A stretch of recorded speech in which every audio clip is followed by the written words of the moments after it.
Antes de que lo leamos, me gustaría que, no les voy a preguntar de qué índole, pero ¿cuántos de nosotros venimos trayendo lo que consideramos un problema? Quiero que levanten su mano. ¿Cuántos de nosotros? Todos venimos con carga. ¿Todos? Todos. Perfecto, porque vamos a leer ahora sí vamos a leer esta palabra. Y dice así, juntos, le clamaron a Jehová su angustia y los libró de sus aflicciones. Envió su palabra y los sanó y los libró de su ruina. Amén. Tomen asiento, hermanos. Todos venimos con problemas, con aflicciones, y el salmo que acabamos de leer ahorita dice algo precioso. Sé que algunos, a lo mejor de nosotros, podemos pensar que nuestra mayor necesidad ahorita es de dinero, de restablecer nuestras relaciones personales, o sea, hay enojo entre la familia, o no consigo un trabajo, Salud. o me salió mal algo, y pensamos que ese es nuestro gran problema. Pero les digo algo, no. La gran necesidad en común que todos tenemos es Dios. Amén. Es Cristo. Así es. Si tú tienes a Cristo, no importa la circunstancia que estés pasando, Él va a ser mejor que todo ello. Y aquí la palabra de Dios dice que vinieron en su angustia, en sus problemas, en sus aflicciones. ¿Y con qué los sanó el Señor? Dice el versículo 20 del Salmo 107, envió su palabra y los sanó y los libró de su ruina. Y eso es lo que precisamente queremos hacer el día de hoy, traer la palabra de Dios, compartirlos y que nos salve de la ruina. Cada uno estamos en ruinas diferentes, y si no tenemos algún problema ahorita visible o que nos acordemos, el pecado, la muerte es un problema que todos tenemos en común. Entonces hoy la palabra de Dios se trata de eso, de reflexionar en cómo nosotros la estamos recibiendo y la estamos compartiendo. Antes ya leímos esto, y antes de iniciar voy a hacer una oración. Les pido que inclinen su rostro, pero que levanten su corazón al Señor para que podamos meditar en su palabra. Señor, te doy gracias. Gracias, Señor, porque tú envías, cuando necesitamos tu palabra, la envías, Señor. Tu palabra tiene un poder inmenso de sanar, de consolar, de aliviar, de animar, también de redarguir, Señor. Tu palabra nunca regresa vacía. Yo te pido que cada uno de los que estamos aquí, Señor, podamos adorarte, alabarte, escuchando tu palabra, Señor. Yo te ruego, Señor, que suplas todas mis incapacidades, que bendigas mi pobre predicación, Señor, y que fructifiquen los corazones de mis hermanos, Dios. Sé tú propicio a nosotros. Hoy estamos aquí, Señor, con un firme propósito, el que envíes tu palabra, y que seamos hoy sanados, como dice tu palabra, y seamos librados de la ruina, de nuestros problemas, de toda la situación que nos aqueja, Señor. Sé tú con nosotros, que al salir de este lugar, y como Salmos dice, podamos decir, lámpara es a mis pies tu palabra, y lumbrera mi camino, Señor. Te dejo a cada uno de nosotros en tus manos para que actúes conforme a tu voluntad. Amén. Hermanos, entonces, como estamos viendo, hoy vamos a tratar acerca de la predicación, del evangelismo, del envío de la palabra de Dios. Y aunque leímos un texto introductorio, me gustaría que ahí abran sus Biblias ahora sí en el texto base. Va a ser ahí en Romanos, capítulo 10, verso 8 al 15. El libro de la carta, no es libro, la carta a los Romanos, capítulo 10, del 8 al 15.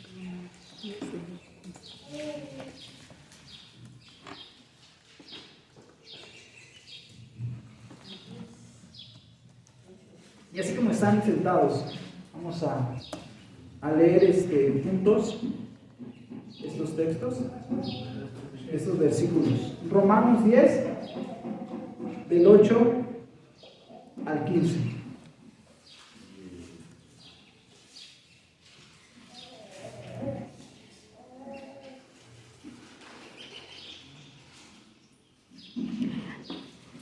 Y dice así la palabra de Dios. ¿Mas qué dice? Cerca de ti está la palabra en tu boca y en tu corazón. Esta es la palabra de fe que predicamos. 9. que si confesares con tu boca que Jesús es el Señor y creyeres en tu corazón que Dios le levantó de los muertos, serás salvo. Porque con el corazón se cree para justicia, pero con la boca se confiesa para salvación. Pues la Escritura dice, todo aquel que en Él creyere no será avergonzado. Porque no hay diferencia entre judío y griego, pues el mismo que es Señor de todos es rico para con todos los que le invocan. Porque todo aquel que invocare el nombre del Señor será salvo. ¿Cómo pues invocarán a aquel en el cual no han creído? ¿Y cómo creerán de quien no han oído? ¿Y cómo oirán sin haber quien les predique? ¿Y cómo predicarán si no fueren enviados? Como está escrito, cuán hermosos son los pies de los que anuncian la paz, de los que anuncian las buenas nuevas. Amén. Y precisamente escogí este texto, hermanos, porque creo que Dios está hablando a la vida de la iglesia en el evangelismo. Hemos terminado la semana pasada, después de 2 años, como dijimos, de estudiar un libro entero, que es el libro de los Hechos. Y el libro de los Hechos termina como si fuera con 3 puntos. No nos da una conclusión del libro, nos da así como que un suspenso. ¿Qué pasará? Pero el libro termina de una manera intempestiva. Pablo, como diríamos hoy en términos modernos, estaba en arresto domiciliario, estaba custodiado, y ahí escribía él sus cartas. Y a él escribía. Entonces terminamos nosotros la semana pasada eso, como Pablo se quedó ahí en Roma después de tanta travesía y se quedó escribiendo unas cartas. Y cómo estaba custodiado, no estaba libre, estaba preso, estaba confinado a ese lugar donde estaba viviendo. Y en la semana también en el devocional nos tocó leer el libro de Romanos.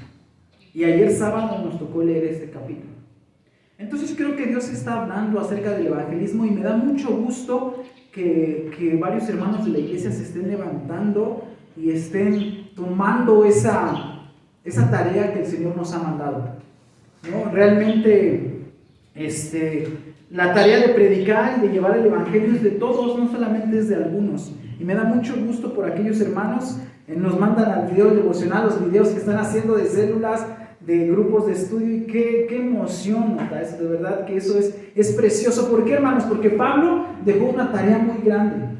Pablo quedó allí, dicen los historiadores, lo que más concuerdan es que quizás fue decapitado, ¿no? 2 años después de esto fue decapitado, pero la estafeta se la pasó a la iglesia. Y la iglesia ahora tiene esa estafeta. ¿Y cuál es la misión de Pablo? Llevar el evangelio. ¿Por qué? Porque el evangelio, hermanos, transforma vidas, trae paz.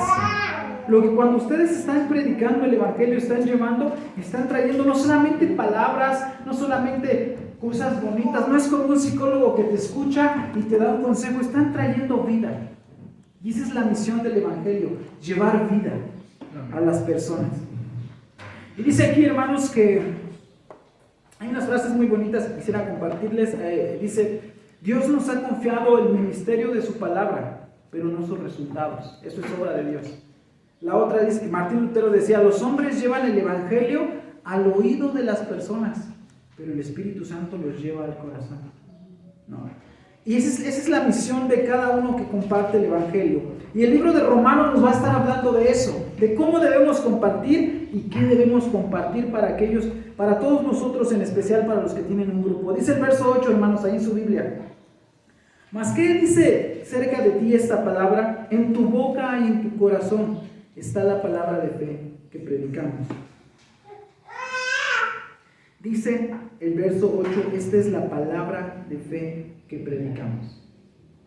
¿No? Muchas veces nosotros queremos predicar y no está mal predicar con un testimonio, predicar a lo mejor con alguna noticia, predicar con muchas cosas. Pueden ser estrategias que nos ayuden a entrar, pero nosotros predicamos una palabra de fe.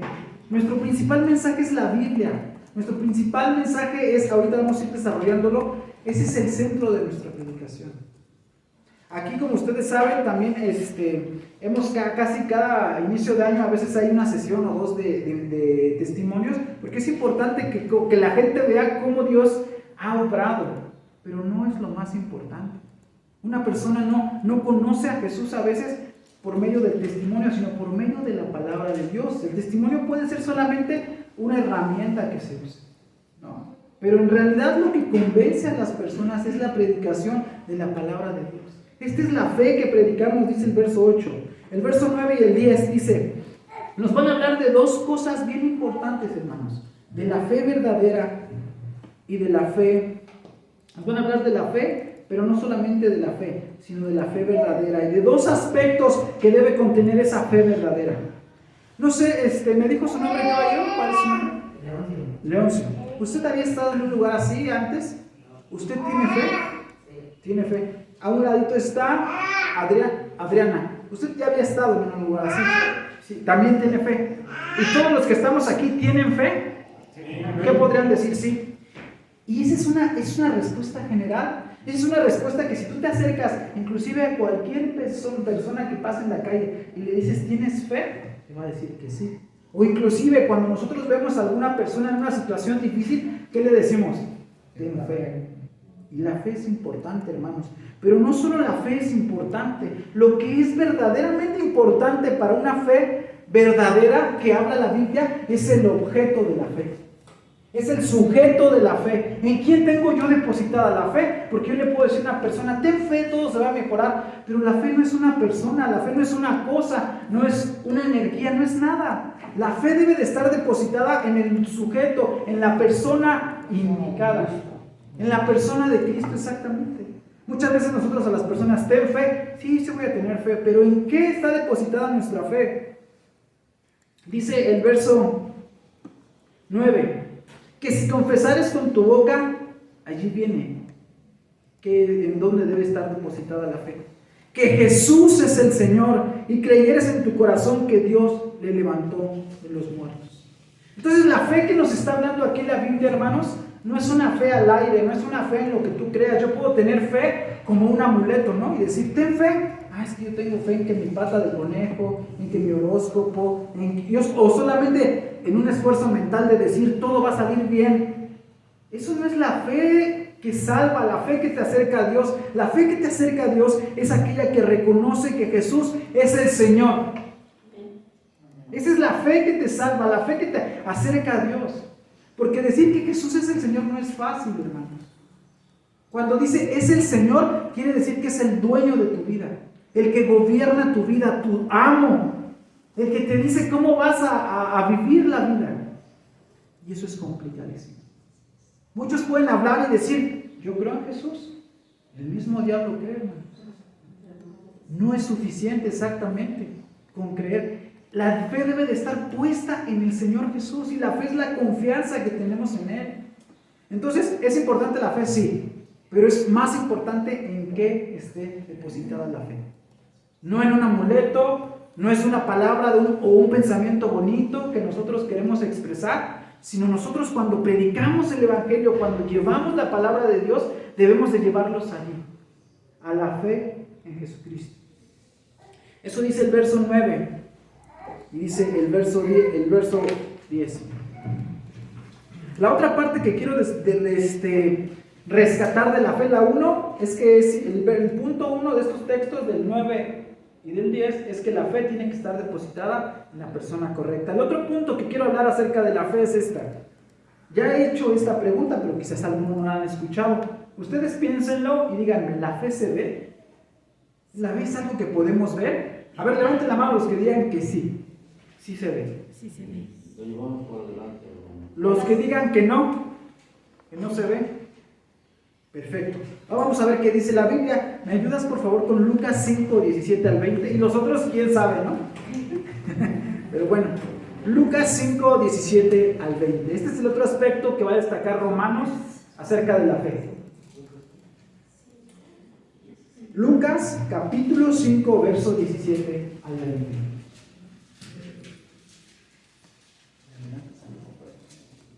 ¿Qué hago? 18 de Ay, espera, ya está.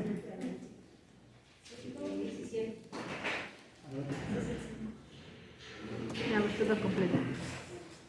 No, Lucas 5. Me habías espantado. 5. Lucas capítulo 5, verso 17 al 20. Yo dije, no es mi cita. Dice así la palabra de Dios. Aconteció un día que él estaba enseñando, aquí está hablando acerca de Jesús, y estaban sentados los fariseos y doctores de la ley, los cuales habían venido de todas las aldeas de Galilea y de Judea y Jerusalén, y el poder del Señor estaba con él para sanar. ¿Con quién? Con Jesús. Así es. Y sucedió que unos hombres que traían en un lecho a un hombre que estaba paralítico procuraban llevarle adentro y ponerle delante de él. Pero no hallando cómo meterlo a la casa por la multitud, subieron encima de la casa por el tejado, le bajaron con el lecho, poniéndole en medio delante de Jesús. Y aquí dice, al ver la fe de ellos, le dijo, hombre, tus pecados te son perdonados. ¿Qué dice que Jesús? ¿Al qué? Al ver la fe de ellos. Este es el otro aspecto que quiero destacar, que la fe es visible. La fe, ¿cómo puede ser visible? A través de lo que hacemos. De los frutos. A través de cómo nos comportamos. Dice ahí Santiago 2:26, porque como el cuerpo sin espíritu está muerto, así la fe sin obras está muerta. De la misma manera, hermanos. Entonces la fe que nosotros compartimos no es una fe muerta o que solamente queda aquí en el intelecto, sino es una fe que actúa. Es una fe que hace. Allí no podían llevar al paralítico, estaba llena la casa, Jesús estaba sanando, estaba enseñando y abrieron un hoyo, un hueco y bajaron al paralítico. ¿Qué quiere decir? Que ellos tenían fe en que Él los podía sanar, sabían. Y esa fe que hizo, los impulsó, los movió a hacer algo que, una locura, hacer un techo en el hoyo para bajar a alguien. Pero la fe los movió. Y ese es el tipo de fe que nos tiene que mover a nosotros. Yo puedo decir, a veces las personas también dicen, es que tú no me puedes juzgar, tú no puedes ver lo que hay en mi corazón. Claro que puedo, a lo mejor no lo conozco todo, pero puedo ver lo que hay en tu corazón por cómo te comportas, por cómo vives. Eso se puede ver, eso es evidente, y la gente usa esa excusa y dice, tú no me conoces, yo sirvo a Dios como yo quiero. Es que no es como tú quieras, o como tú puedes, como tú te comportas, como tú hablas, como tú dices, allí está viéndose tu fe. Y Jesús veía la fe. Y el libro de Romanos nos dice ahí en el versículo, el que estamos leyendo en el verso 8, ¿mas qué dice esta palabra en tu boca y en tu... ¿Mas qué dice? Cerca de ti la palabra en tu boca y en tu corazón. Esta es la que predicamos. El 9, que si confesares con tu boca, ahí está algo, una obra. Que si Jesús es el Señor y creyeres en tu corazón que Dios le levantó de los muertos, serás salvo. El 10, Romanos 10:10, porque en el corazón se cree para justicia, pero con la boca se confiesa para salvación. ¿Qué quiere decir? Que dos aspectos de la fe que está señalando aquí el apóstol Pablo es esto, que la fe debe estar depositada en una persona, en Jesús. Pero la fe no solamente se tiene que creer en el corazón, se tiene que hacer evidente, se tiene que manifestar con la boca. Hoy día es muy fácil, hermanos, pero cuando Pablo escribió esto era terrible. Hay algunas crónicas que narran de los primeros cristianos que había una disputa en el Imperio Romano. Entonces había una declaración de que si a ti te preguntaban, ¿quién es tu Señor? O sea, sospechaban, digamos que aquí como un ilegal cuando está en Estados Unidos y le preguntan, ¿de dónde eres? No, pues yo soy gringo, pues a ver, demuéstramelo, ¿no? Entonces ahí les preguntaban, ¿quién es tu Señor? Entonces los romanos tenían que decir, el César, Él es mi Señor. Y aquellos que no decían el César eran sometidos a duras torturas. Y muchos decían, el Señor es Jesucristo. Y eran sometidos. Ese es el contexto de este texto. Hoy en día es muy fácil decir yo creo en Jesús, porque nadie nos va a torturar por decirlo. Pero vivimos de acuerdo, obramos la fe de acuerdo a que Él es nuestro Señor. Entonces la fe que habla Romanos tiene dos aspectos. Creemos en nuestro corazón, pero confesamos, hacemos, obramos algo. No solamente es creer, es hacer. Y esa es la fe de que nos va a estar hablando el capítulo de Romanos. Entonces, ¿la fe es visible, sí o no, hermanos? Se ve por cómo actuamos, por cómo nosotros vivimos y nos movemos. Y dice el verso 11 al 13. Dice así: porque la Escritura dice: todo aquel que en él creyere no será avergonzado. Porque no hay diferencia entre judío y griego, pues el mismo que es Señor de todo es rico para con todos los que le invocan. Porque todo aquel que invocare el nombre del Señor será salvo. Qué preciosas palabras. Qué preciosas palabras nos vierte aquí el apóstol Pablo, inspirado por Dios, porque realmente dice, estaba leyendo un comentario y dice Charles Spurgeon, dice: a menudo he pensado y he meditado en la Escritura que si dijera mi nombre, si Charles Haddon Spurgeon invocare el nombre del Señor, será salvo, no me habría sentido ni la mitad de seguro de la salvación como me siento ahora, porque habría pensado quizás que a lo mejor hubiera alguien que se llamara igual que yo, o alguien en otro tiempo tuviera el mismo nombre, y muy probablemente lo hay, pero cuando la palabra de Dios dice todo aquel, yo no puedo quedar fuera de ese círculo. ¿Qué quiere decir esto? Que cuando dice la palabra de Dios todo aquel que invocare, que en él creyere, nos está hablando de una extensión. Cualquiera, el Evangelio, las buenas nuevas de salvación, la Biblia, el caminar, la vida en abundancia, las promesas, todo es para aquel que venga a Él. Pobres, ricos, morenos, altos, güeros, flacos, cualquiera, de cualquier posición social, el Evangelio es para todas las personas. Sobre todo para aquellos que se sienten pecadores y que están buscando una razón para vivir. Todo aquel, dice el texto, todo aquel que creyere en él no será avergonzado. Dice el verso 12: porque no hay diferencia entre judío y griego, pues el mismo que es Señor de todos es rico para todos los que lo invocan. Entonces, hermano, no te sientas, nunca te vayas a sentir menospreciado por alguien. Hoy en día, tristemente, hay muchos hermanos que, bueno, no sé si los han visto, pero que hablan todo en hebreo y creen ser judíos y sienten ellos, esa es su forma de alabar a Dios, pero ni un judío tiene más derecho que tú, o tú tienes más derecho que él. Todos somos a una con el Señor Jesucristo. Nadie está fuera de los planes de Dios. Cualquiera puede ser salvo, desde un rey también hasta la persona más pobre de un país. Desde la persona más sabia hasta la persona con menos conocimiento puede estar dentro de los planes de Dios. Y eso me llena de alegría, hermanos. ¿Por qué? Porque dice la palabra que de lo vil y de lo menospreciado escogió Dios. Y si yo me pongo a pensar en mi caso, o sea, ¿por qué estás aquí hoy? Porque tú decidiste estar aquí, quizás así. Pero ¿por qué un día quisiste venir y otros días no quisiste venir? ¿Qué es lo que pasó? ¿Qué es lo que pasó? Dios está obrando en tu corazón. ¿Por qué cuando tú hablas de la Biblia, algunos aceptan y algunos no? ¿Por qué? ¿Qué? ¿Porque algunos son más inteligentes que otros? ¿Qué? ¿Porque algunos son más piadosos? ¿Por qué algunos aceptan y por qué otros no? Por la misericordia de Dios. O sea, no hay otro. Pero aquí dice que Él no excluye, no cierra las puertas a nadie, sino que todos pueden estar incluidos. Y termina ahí en el texto 13 diciendo, Romanos capítulo 13: porque todo aquel que invocare el nombre del Señor será salvo.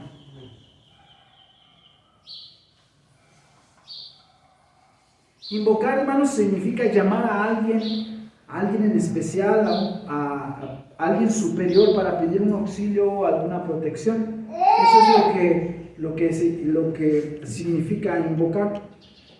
Y es lo que platicábamos hace ratito. Por ejemplo, ustedes han visto, y me da mucho gusto, creo que lo hacen bien intencionado, pero también hay hermanos que salen y predican y ponen carteles y dicen Dios te ama, Dios es amor, y te regalamos un abrazo y cosas así. Y digo, esas son buenas intenciones de compartir el Evangelio, pero en realidad, hermanos, nadie se va a salvar por decirle que Dios te ama. O sea, todos, si dicen Dios te ama, pues tú vas a decir, ay, qué bueno, porque yo también me amo a mí mismo. O sea, nadie se va a salvar por eso. Todos los que se salvan porque conocen que Jesús es el Señor. Que Jesús es el amo de una vida. ¿Por qué muchas personas no están aquí, hermanos? Porque no se quieren someter. O sea, no es porque no conozcan a Dios, es porque quieren seguir gobernando su vida, porque quieren hacer lo que ellos desean. Y no es así, hermanos. La predicación de la palabra de Dios que nosotros tenemos que llevar es a Jesucristo. Y a mí me da mucho gusto con Vero, con Juan, cómo ellos se esfuerzan, nos mandan. No vino ahora el hermano Oscar ni Lupe, pero todos los que están en el hermano Gerardo cuando va a hospitales, ese es el centro de nuestro mensaje. Cristo. Y cuando abrimos, yo lo dije la vez pasada cuando hablé sobre la cena, y cuando abrimos el arca de Noé, ahí está Cristo. Y cuando abrimos la historia de Jacob que peleó contra el ángel para ganar bendición, ahí está Cristo. Y cuando leemos a Jonás echado en el mar para salvación de los que están en el barco, ahí está Cristo. Cuando vemos a Moisés liberando a su pueblo, ahí está Cristo. A veces pensamos que la Biblia es una serie de historias desconectadas, que cada historia empieza y termina. No, la Biblia apunta y señala a un hombre mayor, que es Jesucristo. Y esa es la palabra que ustedes tienen que llevar en cada historia, en cada, no hay una moraleja en cada historia, no es algo moral, sino que todas apuntan a Cristo. Y eso es lo que nosotros tenemos que llevar. Gracias a Dios por sus vidas, hermanos, y que Dios les siga llevando, porque no es fácil llevar esta palabra, no es fácil decirle a Leoncio, a Gerardo, a Andrés, ven, alguien más quiere gobernar tu vida. No es fácil. No es fácil decirle a las personas, estás mal delante de Dios. No es fácil decirle, Dios está enojado contigo, tienes que arrepentirte. Ese mensaje no vende, ese mensaje al contrario te rechazan. Y si no queremos ser rechazados, por eso muchos dicen, es que ven, Dios es amor y Dios tiene un plan maravilloso para tu vida. Y mucha gente viene así, pero eso es una falsa esperanza. Yo en un librito que estaba leyendo decía, imagínense ustedes que tuviéramos la oportunidad de compartirles a aquellos que murieron, por ejemplo, ahora allí en el terremoto de Siria y Turquía. Y un día antes les predicamos. Imagínense que nosotros les hubiéramos predicado, que supiéramos que va a temblar y les predicamos, Dios tiene un plan maravilloso para tu vida. Eso es un desperdicio. Nosotros tenemos que predicarles, arrepiéntete y vas a encontrar gracia y abundancia. Eso sí podemos predicarles nosotros y es el mensaje que tenemos que llevar a cada uno de los que nosotros tenemos contacto. Y vienen unos textos preciosos, hermanos, ahí después en el verso 14. Dice, ¿cómo pues invocarán a aquel en el cual no han creído? ¿Y cómo creerán en aquel que no han oído? ¿Y cómo irán sin saber quién les predique? Sin haber quién les predique. Aquí nos está desafiando y está Pablo, la respuesta es obvia, dice, pues nadie, o sea, ¿cómo van a creer? Hermanos, no hay otra forma de que las personas se conviertan a Dios. No hay otros métodos, no hay otras estrategias. Hay estrategias quizás para que la gente te ponga atención, pero no hay estrategias ni métodos diferentes para que se acerque una persona a Dios. Solamente la palabra de Dios, que la conozcan. No hay otra, o sea, no es que un día me despierte y de repente ya creo en Dios. No es que un día de repente Dios usa su palabra, Dios usa la Biblia como un instrumento precioso para que tú vivas una vida en abundancia, una vida recta, una vida de gozo, de ánimo. No cero problemas, pero sí una vida de gozo y de vida en abundancia. Entonces, hermanos, la tarea es eso de llevar, de predicar el Evangelio.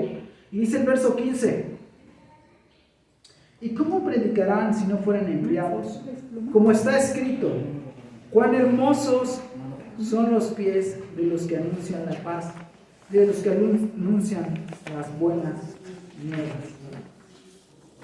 Hermanos, es un misterio. Aunque no lo podamos ver, es un misterio. ¿En qué sentido es un misterio? Dios pudo, hermanos, escribir en el cielo, arrepiéntete y créeme. Dios pudo mandar, tronar desde los cielos y hablar audiblemente. pudo mandar seres ángeles para predicar el Evangelio. Pudo hacerlo de muchas maneras para llamar nuestra atención. Dios pudo hacerlo de usar seres mucho más especiales, seres mucho más fuertes, más intelectuales, más capaces, pero te escogió a ti y te escogió a ti. ¿Qué misterio es ese? Que Dios escoge a un simple mortal para llevar la vida. Aunque Dios pudo hacerlo de muchas maneras, Él decidió que convenía hacerlo así. Y por eso Pablo nos dejó esa tarea, hermanos, de llevar el Evangelio, de que la gente conozca a Jesús como Señor. Este es un ministerio glorioso, hermanos. El evangelismo, el que ustedes practican, el que ustedes hacen, es la mejor tarea a la que puede dedicarse un mortal aquí en la tierra. En el cielo todos serán creyentes, o en el infierno todos serán creyentes. Pero aquí en la tierra tenemos que predicar el evangelio. Aquí en la tierra tenemos que inundar la tierra con sus palabras. Nada se puede comparar con ganar almas. Algunos trabajan con materiales, con computadoras, con autos, pero trabajar con almas es algo muy especial. A veces no nos damos cuenta de la dimensión que estamos haciendo cuando sembramos la semilla de Dios. Yo también este ejemplo se los he dado, pero me gustaría preguntarles, por ejemplo, hermanos, nada causa tanto impacto como esto. ¿Cuántos les gusta el fútbol de aquí? ¿Alguien les gusta el fútbol y lo sigue? Tú. ¿Quién fue el campeón pasado? Bueno, del mundial, ¿no? ¿Y quién fue su director técnico? ¿No te acuerdas? En el mundial pasado, o sea, en Qatar, en el anterior. No te acuerdas. En el pasado tampoco te acuerdas. El cine, ¿quién le gusta el cine a alguien? Y le gusta mucho ver películas. ¿Nadie? ¿Nadie ve películas aquí? Sí. ¿O alguna actividad que te guste hacer que tengas tú así conocimiento? ¿A usted le gusta el cine, hermano? Sí. ¿Quién ganó el mejor director de este año, del pasado, pues, del año de la película? ¿Se acuerda? No. ¿El año pasado? Tampoco se acuerda. No. ¿Quién te predicó el evangelio por primera vez? ¿Quién llevó el evangelio a tu familia? ¿Te acuerdas? Sí. ¿Usted se acuerda quién llevó el evangelio a su casa? Sí. ¿Por qué? Trasciende, hermanos. Ustedes no se acordarán de sus ídolos, no se van a acordar, pero sí se van a acordar de quién sembró esa semilla. Siempre eso va a dejar una marca. Y entonces, hermano, no hay tarea, ni futbolista, ni el cineasta. Nadie se puede comparar con la tarea de ganar almas, con la tarea de predicar el evangelio. Esa es la tarea más noble que tenemos y más importante. Una de las razones por la que la iglesia está aquí. Como les decía, Dios pudo hacerlo de muchas maneras, pero escogió vasos de barro, imperfectos como somos. Pero nos escogió a nosotros para llevar esa misión tan noble y tan poderosa. La persona que te predicó el evangelio nunca la vas a olvidar ni por la eternidad. Quizás la encontremos allá arriba. Es algo que trasciende y ustedes están haciendo eso. Ustedes están haciendo eso cuando van a hospitales. Están cambiando vidas, integrando familias, dándole sentido. No saben cuántas. Ustedes han sido instrumentos para que muchas personas a lo mejor no intenten suicidarse. Para que matrimonios sean restaurados. Esa es la tarea que tenemos, hermano. Tenemos un tesoro precioso. Compartir la Biblia. Y ojalá y muchos puedan decir aquí, Él me compartió el evangelio.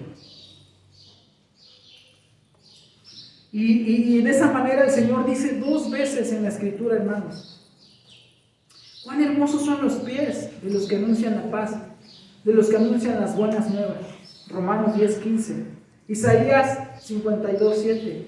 Cuán hermosos son sobre los montes los pies del que trae alegres nuevas, del que anuncia la paz, del que trae nuevas del bien, que publica salvación, del que dice a Sión, tu Dios reina. Isaías 52:7. Hermanos, no desmayen de predicar el evangelio, de anunciarlo. Es una tarea más preciosa, preciada y Dios va a estar con ustedes. ¿Es fácil? Es fácil, no es. ¿Cuántas veces no les hemos predicado a gente y hace lo contrario de lo que tú le dices? Te ofende, no llegan, tienes que invertir tu tiempo, tienes que invertir tu dinero, pero no hay otra tarea más gloriosa, porque no solo trasciende para esta vida, trasciende para el cielo, hermanos. Cuán hermosos sobre los montes son los pies del que trae alegres nuevas, del que anuncia la paz, del que trae nuevas del bien, del que publica salvación, del que dice a Sión, tu Dios reina. Hermano, gózate y alégrate. Dios se deleita en lo que haces. Y si no lo estás haciendo, que Dios se deleite. Empieza a hacer. El creador del universo considera hermosos, valiosos esos pies que caminan. Que aunque se cansen de llevar el Evangelio, de esas manos que se abren para compartir la Biblia y que de esos hombros que se prestan para que las personas lloren. Dios ve hermosos y valiosos y preciosos los ojos de ustedes que miran con compasión a la gente necesitada de Dios, de sus oídos que escuchan a las personas perdidas y sin rumbo, de los dolores que ustedes pasan, porque no ven resultados. Todo eso son ofrendas agradables al Señor.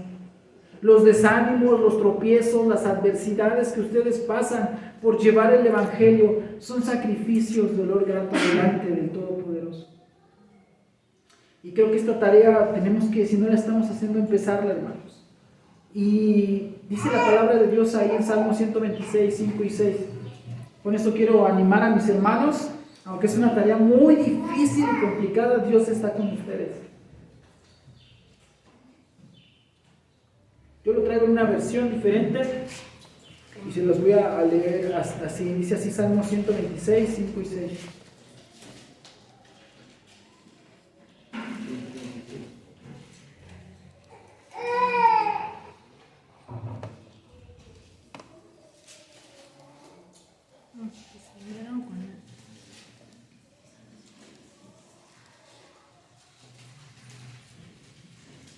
Vamos a leerlo en esa versión. Dice así: para mi hermano Gerardo, para mi hermano Juan, para Vero y para todos los que comparten el Evangelio en donde están. Dice así: los que sembraron con lágrimas, con regocijo segarán. Irán andando y llorando el que lleva preciosa semilla, mas volverá a venir con regocijo, trayendo sus gavillas, trayendo su cosecha. Hermanos, ánimo, adelante, Dios está con ustedes, no desmayen. Que el Señor les bendiga, y los que no estamos haciendo, nos estamos perdiendo de esta hermosa tarea, de esta noble profesión y de esta gran bendición de que el Señor nos mire con agrado y se deleite en lo que nosotros hacemos. Que Dios les bendiga.